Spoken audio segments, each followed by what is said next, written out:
Mary Ann. All right. I'm pivoting to off topic, although This is an amazing group of people. If you have questions, honestly, this is the best group. Okay. and there was a lot of enthusiasm. I appreciate it. Can we talk about migrants? And are you prepared if Governor Abbott does send the 25,000 migrants here before the DNC or during it? As you know, we have a partnership with Cook County and with the city of Chicago. There was an awful lot of planning that went into effect back in the early part of this year, and we're excited about the Democratic National Convention coming. We're also excited to have this partnership in place. As you know, and you can go to the City of Chicago's website to see how many beds are currently occupied, how many beds are available, and also that we have a plan for expanding that if necessary. So far, we have not seen the influx that we might have expected, and one of the reasons for that is because despite the fact that Donald Trump told Republicans to walk away from an immigration bill that would have helped us actually secure the border, that the president has nevertheless put in place a series of agreements with countries throughout Central America and North America, including Mexico, to make sure that we've stemmed the tide of border crossings. And so actually we've seen some of the lowest numbers of border crossings in the last 2 years over the last several months. And I check on that weekly, talk to the White House and others to make sure that that's still the case. Are your sources that are talking back and forth, is Abbott just a threat, or might that really happen? Well, of course, we have a governor in Texas who cares nothing for the human beings who have crossed the border, who are in his state. He frankly ships them all across the country, including to Chicago, threatened to do it again when he was at the RNC. But we've not seen any evidence of him increasing the numbers that have been sent to the city of Chicago. Yes?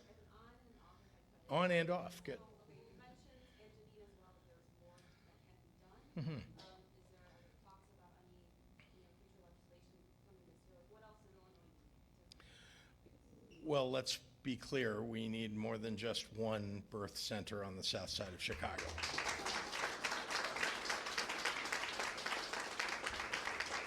Meanwhile, let's actually effectuate what we've got on the plate and make sure that Janine is able to get her work done.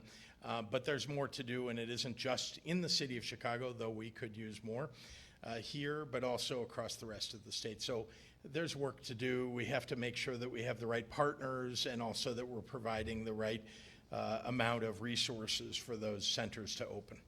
And that's just one example. You heard a pilot program for providing diapers for moderate and low-income women. And if that pilot program is a successful one, we'll want to make sure and expand that. That's just one example. Yeah. My off topic is you met with the Bears CEO a couple of weeks ago. Yeah. Any movement there in terms of public financing deal? And also, have you called other mayors or governors in other states about maybe best practices of what they've done that has worked? Well, I've done a lot of research on this topic, but let me be clear.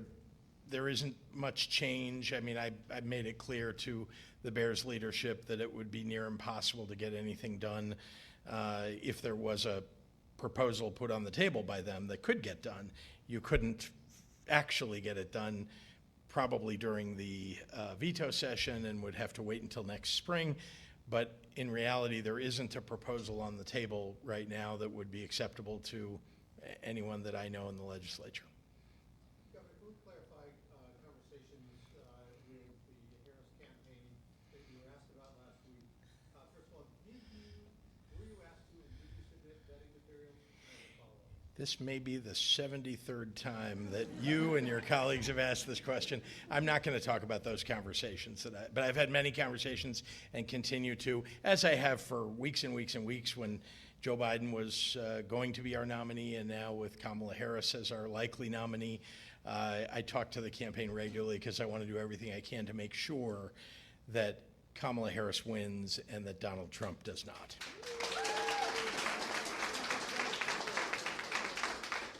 Are you denying that you have had any conversations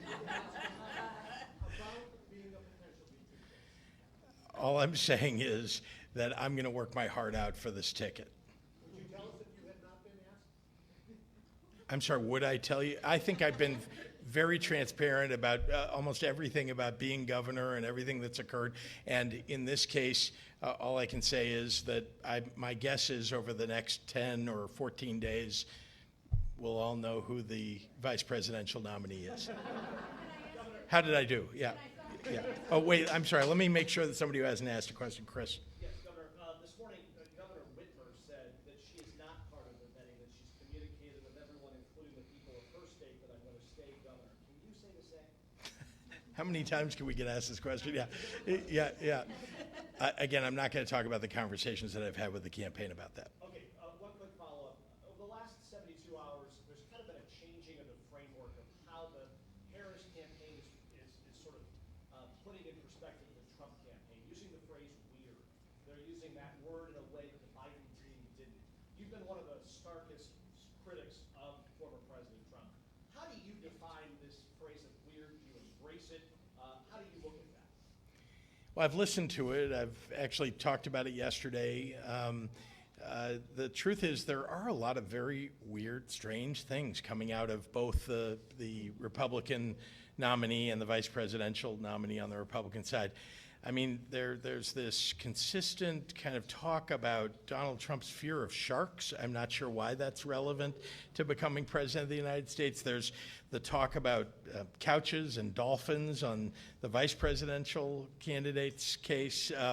And it's just, I don't understand. We should be talking about the issues that are important to working families across the United States. That's what Kamala Harris is talking about. That's what all of us ought to be focused on. Yes. Governor, do you know if I am Angela McLemore? I am a retired hospital administrator working for State Senator Matty Hunter. And I'd like to know are the tertiary hospitals who see these very high-risk maternal cases, will there be a bill or more monies given to them to render services to these types of cases? So, as you know, critical access hospitals, safety net hospitals, those I think are the ones that you're referring to, are a real, and those that aren't covered by that are the focus of a lot of work that we need to do about providing midwifery services as well as doulas, and making sure that we're addressing the broad issue of maternal health. It's not been done adequately, even in some of the best hospitals, when we talk about women of color in particular. And so that's why we've got to change the way this system operates. One of the things that we've done is expanded Medicaid to pay for particularly culturally sensitive doulas, culturally sensitive provision of services for women of color. And so there's a lot of work to do. That's why I said that earlier, and I think you heard it consistently. We're not finished. This is an awfully good beginning to something that's important for us to accomplish. Governor, can I Yes. ask about the CPS bailout? Have you noticed the CTU president's remarks claiming that you are denying funding for Black, brown, or working class immigrant children, and she's somewhat she's outright lobbying against you as a possible candidate? Look, I think that they're in the middle of a negotiation, and so I think they're going to say things that they think are going to, will advance their cause. I think I've been clear. I want to fully fund education, public education in the state of Illinois. I have worked hard during my term in office to do that. Billions of dollars more have gone into education, public education for our state. I want to do even more. We're taking every resource that's available to us for education and putting it there. So I know that there are people who would like more. I'm one of them. And so let's go do that, but that is not something that can happen immediately during their negotiation. It is something that I think we should be working on every single year, and I've done that. Again, almost $500 million more has gone into public education every single year since I took office, and again, I will do everything I can to meet the needs of our students and make sure that we're paying our teachers properly. But criticism at this moment isn't helpful. I think they came to Springfield, they talked to the legislature. We, in fact, did provide a significant amount more money for public schools, and we'll continue to do it every year I'm in office. All right, thanks, everybody. Yeah, thank you.